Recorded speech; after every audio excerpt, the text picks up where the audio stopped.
सोचते करते हैं, लेकिन एक ऐसे व्यक्तित्व तो पिछले कुछ वर्षों से भारत में काम कर रहे हैं राजनीतिक दृष्टि से, सामाजिक दृष्टि से, जिनका नाम होता है हमारे भाई कर्नल सिंह जी। मैं उनका अभिनंदन करता हूँ और मैं बहुत थ्रिल हो जा रहा हूँ उनके बारे में। बहुत बड़ा व्यवसाय उनका अमेरिका में है, लेकिन वो सब व्यवसाय अपने बच्चों को सबको समझवा के बोलेंगे नहीं मैं भारत माता की सेवा में लगूंगा। और अभी बहुत बड़ा उन्होंने धरना प्रदर्शन 7-8 हजार लोग वहां पर इकट्ठे हुए थे, जहाँ कितने 15,000 लोग जो मुझे बताया, तो बड़ी बात है। और विषय क्या था, विषय भी आप सुन के अच्छा लगेगा आपको। विषय ये था कि एक पंथ विशेष के मौलवियों को जो है दिल्ली सरकार जो है वो सैलरी देती है 40,000 और कितना कितना, लेकिन हमारे पुजारियों को के बारे में वो नहीं सोचती है। इस विषय को लेकर इतना बड़ा धरना मेरे ख्याल में नहीं दिया गया होगा। मैं इसके लिए अभिनंदन करता हूँ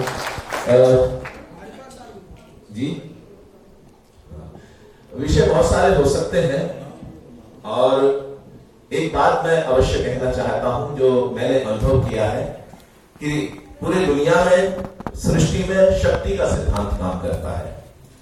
वीर भोगते हैं वसुधा के वैभव को सदा, शक्तिहीन दीनहीन जीवन बिताते हैं और शस्त्र का संधान शक्ति का सदा रहा विधान। पृष्ठ इतिहासों वाले यही बतलाते हैं, दानव दलन हेतु शस्त्र देवियों ने थारे देवताओं के भी कर शस्त्र ही सुहाते हैं। आ गया समय तो शाम छोड़ अश्व की लगाम, युद्ध हेतु ललकार चक्र भी उठाते हैं। और ये जो अभी हमारे आदरणीय पारिक जी बोलकर गए हैं कि एक व्यक्ति विशेष है आज पूरे देश में, जो एक हम निर्भय होकर अपनी बात कहने के आयु है। सब स्वागत है।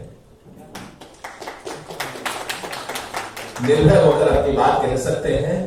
तो उस व्यक्ति को वहां जहां आज वो विराजमान है, तो एक दिन की साधना नहीं है, लगभग 100 वर्ष पूरे होने जा रहे हैं।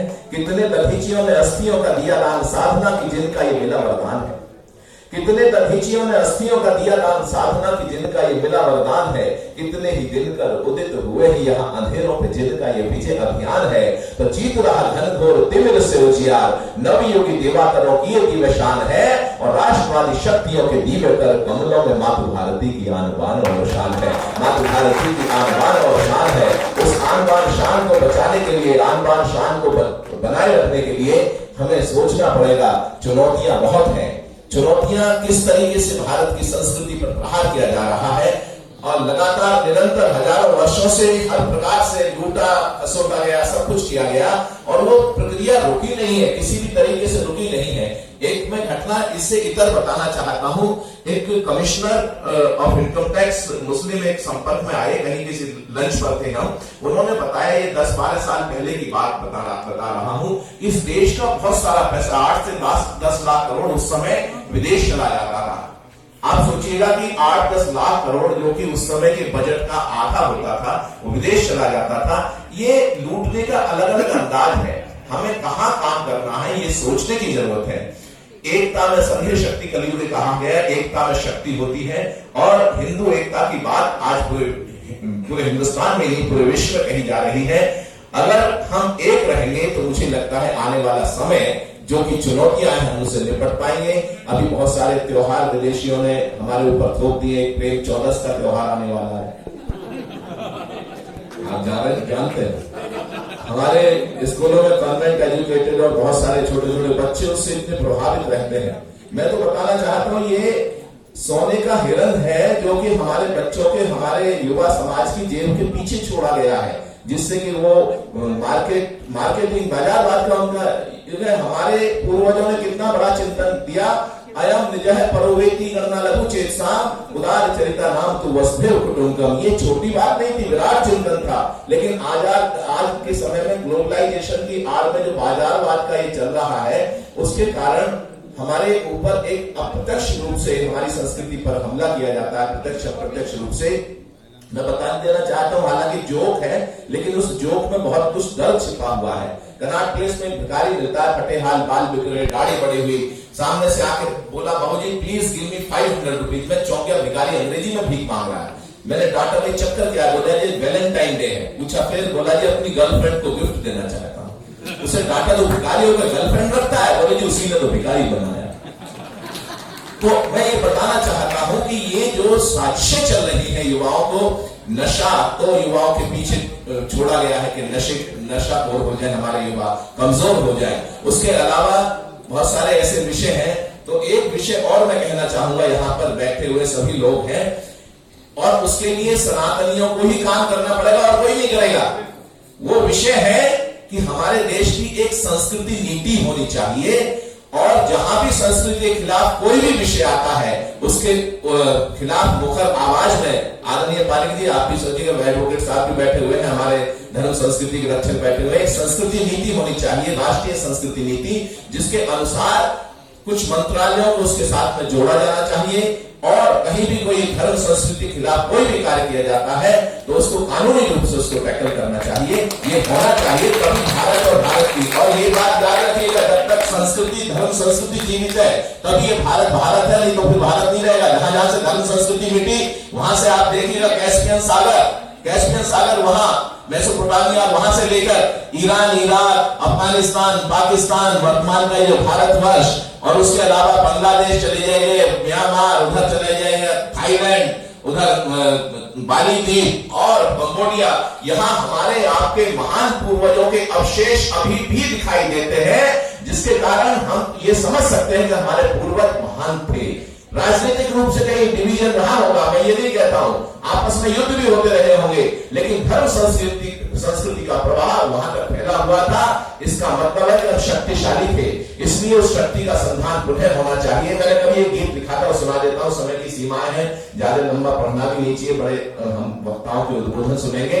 एक गीत लिखा था, हालांकि उसको मुझे परिवर्तन इसलिए करना पड़ा कि मुझे हिंदी कवि सम्मेलनों की वाचिक परंपरा में आगे बढ़ना था, और वो शब्द, हालांकि उस पर कोई ऑब्जेक्शन वैसे नहीं आया था, कुछ कवियों ने मुझे सुझाव दिया कि इसको भारत कर दो। मैंने लिखा था वो, उठ जाग हिंदू जाग रे, आलस्य निद्रा त्याग रे, पुरुषार्थ का बीड़ा उठा, जागेगा तेरा भाग्य रे। तो उस गीत को मैं पढ़ता हूं और मेरे साथ आप बाद में गा सकते हैं कि अमर रहे वैभव तेरा भारतवर्ष महान, करेंगे हर एक सांस पर तेरा ही यशगान। उठ जाग भारत जाग रे, उठ जाग हिंदू जाग रे, आलस्य निद्रा त्याग रे, पुरुषार्थ का बीड़ा उठा, जागेगा तेरा भाग्य रे। उठ जाग हिंदू जाग रे। कुछ लोगों को कोई टेक्निकल प्रॉब्लम है क्या ताली बजाने में? उठ जाग हिंदू जाग रे, आलस्य निद्रा त्याग रे, पुरुषार्थ का बीड़ा उठा, जागेगा तेरा भाग्य रे। उठ जाग हिंदू जाग रे। टुकड़ों में जो तू बट रहा, उत्साह तेरा घट रहा, टुकड़ों में जो तू बट रहा, उत्साह तेरा घट रहा, संघर्ष की बेला है ये तू, एकता का बिगुल बजा, अब एकता का बिगुल बजा। उठ जाग हिंदू जाग रे, आलस्य निद्रा त्याग रे, ऋषियों की है संतान तू, और शहीदों का अरमान तू, ऋषियों की है संतान तू, और शहीदों का अरमान तू, गौरव है राम और कृष्ण का, है भविष्य का भगवान तू, है भविष्य का भगवान तू। उठ जाग हिंदू जाग रे, आलस्य निद्रा त्याग रे, जन जन के तन मन प्राण में। अब क्या यहाँ बहुत आवश्यकता है जागृति की। जहां तक संदेश जाए, अभी हमारे गांव में चले जाइएगा, रिमोट में थोड़ा सा जाते ही आपको अंधकार नजर आता है, जो ज्ञान का प्रकाश फैला करता था, पूरे विश्व को देता था, उस देश में अज्ञान का अंधकार दिखाई देता है। तो मैं कहना चाहता हूं कि जन जन के तन मन प्राण में, अग्नियों के ध्यान में, जन जन के तन मन प्राण में, अज्ञानियों के ध्यान में, नवयुग का तू संदेश भर इस व्यथित हिंदुस्तान में, इस व्यथित हिंदुस्तान में। उठ जाग हिंदू जाग रे, आलस्य निद्रा त्याग रे, लंबा है, लेकिन अब छोड़ राग ये जात का, पंजाब का गुजरात का, अब छोड़ राग ये जात का, पंजाब का गुजरात का, तू हिंद की संतान है, कर अंत काली रात का, कर अंत काली रात का, उठ जाग हिंदू जाग रे। अंत में कहना चाहता हूं कि मां भारती का, जैसा पहले भी कहा, शक्ति का सिद्धांत काम करता है कि मां भारती का ध्यान कर, तो शक्ति का आह्वान कर, मां भारती का ध्यान कर, तो शक्ति का आह्वान कर, अब राष्ट्र के कल्याण हित निज स्वार्थ का बलिदान कर, निज स्वार्थ का बलिदान कर, उठ जाग हिंदू जाग रे, आलस निद्रा त्याग रे, पुरुषार्थ का बीड़ा उठा, जागेगा तेरा भाग रे, उठ जाग हिंदू जाग, उठ जाग हिंदू जाग, उठ जाग हिंदू जाग, उठ जाग हिंदू जाग।